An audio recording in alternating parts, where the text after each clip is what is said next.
Hello again, everyone. This is Joe Henches with Beyond the Chart, and this is technical analysis of the stock market today. Today is Wednesday, April 29th. I'm starting to say June. It's not June yet. April 29th. We're going to take a look at the market action of the last 2 days, and then we're going to look in at Twitter, Facebook, Microsoft, and GoPro.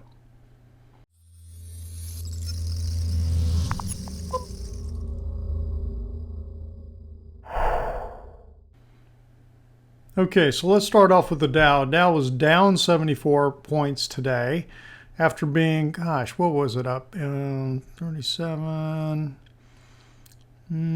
up about the same yesterday. So we're actually, based on Friday's close, we're down about 45 points for the week after 3 days of trading this week. So we're just kind of chopping around in here, and this was an inside, you look at this candle or this bar, inside action from yesterday's trading range, okay? S&P 500, and these arrows were where I was marking the compressed days that I talked about in the last video on Monday night, and we'll see whether we start to roll over. We still haven't broken down. We're not getting closes below the 10 yet, although it's sure acting, it's acting a little soft, but it's not really breaking down yet. NASDAQ, we are getting a little close, but it's a doji bar. We're going to close below the 10. So pull back from this kind of a day, which I had pointed out here. So we'll see whether there's any significance to the fact we get this doji bar right at the top of the Keltner channel, just like right in here. And do we come on down out of this? If we start to break out of this wedge, I got a feeling when you look at what happened with Twitter, you can see how quickly things can turn and turn fast these days when everybody rushes for the exit all at once. New York Composite. Okay, an inside day, kind of a doji day, bar in here. Again, not below the 10. Short-term trading index, a little more bullish reading. We got a bullish close down here, 0.61, and the 10-day is moved to, what is that? 0.957. So it's getting close to getting below 0.9, but we're not quite there. The VIX. It was rallying early on in the day, came back, closed right about where it opened, and you could see there was kind of a volatile day back and forth. And really, it's kind of hard to read anything into this except for the fact that this little move down into here is getting, bullish divergence, bullish for the VIX, which would mean bearish for the market in terms of the action. And we still got this ADX really low, counting the days. Kind of like back in here. High-low index dropping down today. There were 26 more new highs than new lows. So we're pulling back. Notice how I talked about this moving average cross in here. The 10 crossed below the 21. It came back up, kissed it, and now it's pulling back down away. We'll see whether there's any significance to that if this continues to break down. If this goes negative, it'll be the first time it's been negative since back in early to mid-March, actually. And it hasn't been negative very much this year, only a couple of days. A little bit in January and a little bit in March. So we'll have to keep an eye on that. The fact that this just kind of flatlining here as the market was trying to go higher. Okay, and I've got the high yield bond fund up here too. This is kind of confirming a little bit that maybe we're breaking down some. It's dropping, and again, this is risk off when this starts to drop. And the only reason I'm saying is because it's now closing below. Let me get my little cross here so you can kind of see. It's right at about there, but it almost looks like it's getting below all of this trading action, which would be from 415 on. So let's look at the S&P 500 for example. Okay, so we're talking about this, all of this the high yield bond fund is trading below all of that, or at least down into here. So it's almost signaling a little bit more of a negative picture. So we'll see. All right, I'm going to start off with Twitter. All right, so Twitter really got whacked yesterday and again today. And as you know, that's been in the news, and boy, that just collapsed. They had it halted for trading in the afternoon when the the earnings release got released prematurely. Somebody got access to it. I can't remember exactly how, and it got released, and it was negative because their revenues were below expectations, and I believe their subscriber numbers were below expectations too. And it happened. Their subscriber numbers were below expectations 3 months ago, but everybody looked the other way. Everybody's like, oh, well, they had a song and dance for it. And, and everybody's like, oh, yeah, I like that song. That's good. So let's buy. And so, it's just, I remember thinking I was really expecting this to go down and have another leg down, and it rallied in here. But here's the picture, I think, what's going on, at least so far. And we'll see. This is all the trading right here for Twitter. That since it started its IPO back here in the beginning in late 2013. So I think we had a 5-wave move down in here, and this is a counter trend move here too, I believe, ABC. And I remember I got really negative. Had a really, really nice trade in here when their earnings, disappointing earnings right in here. This gap that was after an earnings release, and so now I think we might be working, I think we're working a 1, 2, 1, 2. I really felt like this was counter trendish.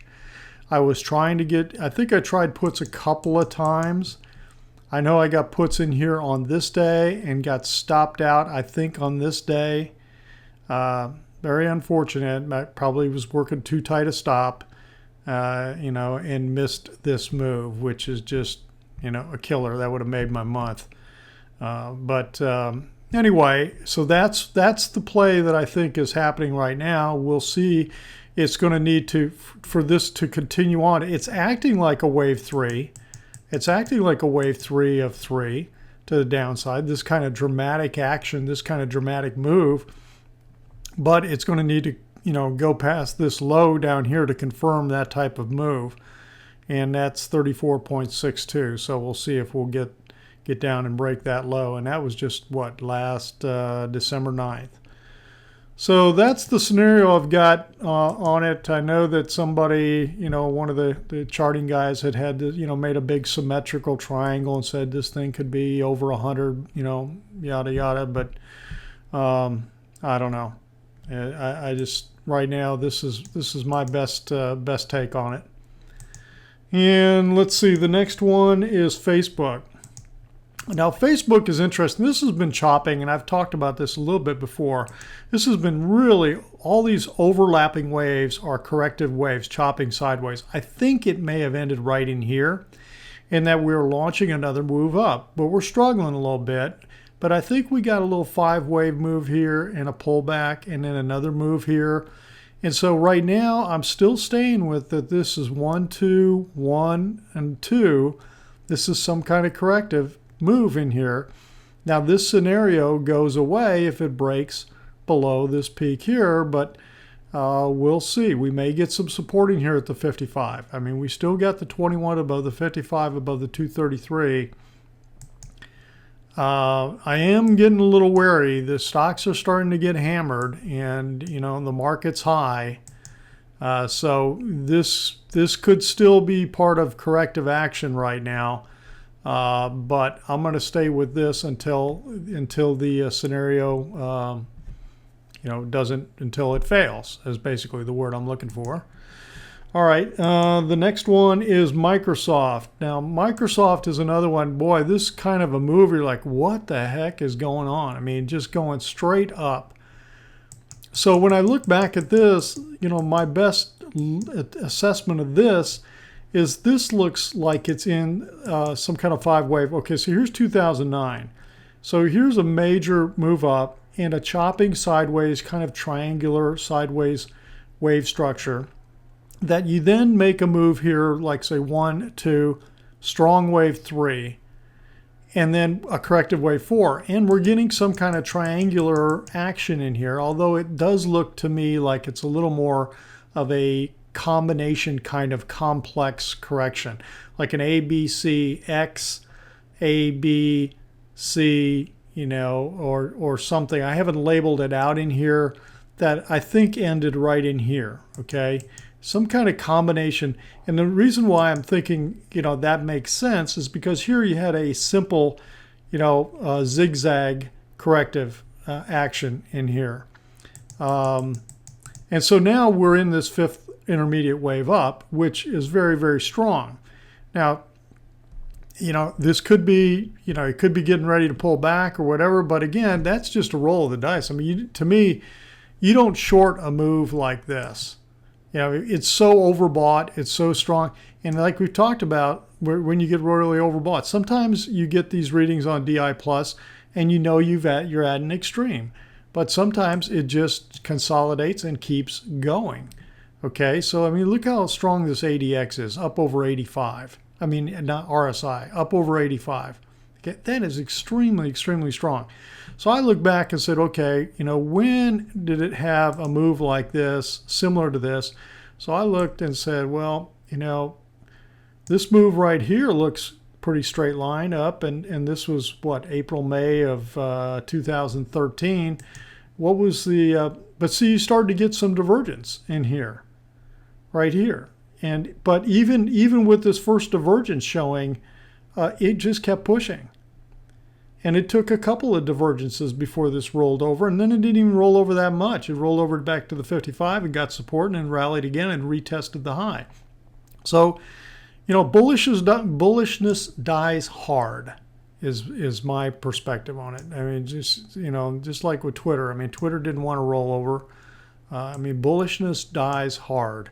And so I just think that you just got to be careful thinking that you're going to, you know, short something like this. Now, you might, so we just got, it's outside the Keltner channels. It's at an extreme, big gap, you know, big volume on that move. We could be off on, and again, I don't see any wave structure in here that makes a lot of sense to me, other than the fact that I'm expecting a fifth wave up here on Microsoft. So that's my take on Microsoft. And then the last one is GoPro, which, you know, they had real positive earnings, and this was so I think that came out yesterday, last night, or this morning. I think it was last night. And so this was today's reaction to the earnings and a huge explosion up. But it's interesting how this was really starting to turn back in here. And I remember I was playing, and actually I believe we made the trade idea made money, you know, did well back down in here. It just kind of stalled out more than what I was expecting it. But that's almost classic when you have a declining wedge like this, okay? This is where I was expecting, here's the top of the wedge in my mind, okay? Like this point and this point, and you got these wedges down here. So I was really, really looking for it to come over here and, you know, test this high, like right in here. And it's gotten very, very close. And then, of course, the other link is right at the bottom of here. And so you sit back and look at this and say, well, you know, this low and this high creates a resistance zone, and we are now hitting right into that resistance zone. So this, you know, it would have been great to sit and sit with this for this long. But I think that's classic with a declining wedge. The power of the wedge is not as powerful in terms of the move immediately up as it is with a rising wedge or an ending diagonal type thing. They drop much faster than these have a tendency to rally, but it did go to a potential initial target right up in here. So right now, that's my take on GoPro. I think it's probably going to run into some resistance here. Maybe pull back. We'll see how it handles this gap and how it consolidates.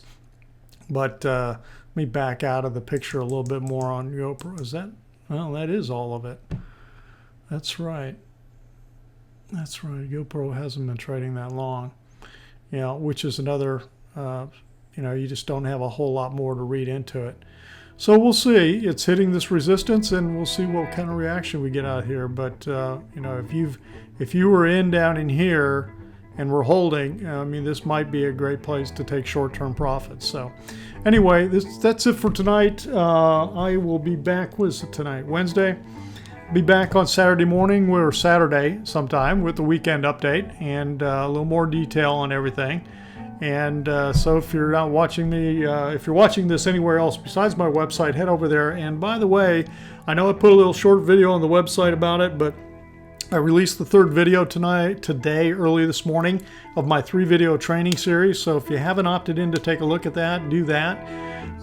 It gets you in and allows you to get a special invitation I'm going to put out on Friday.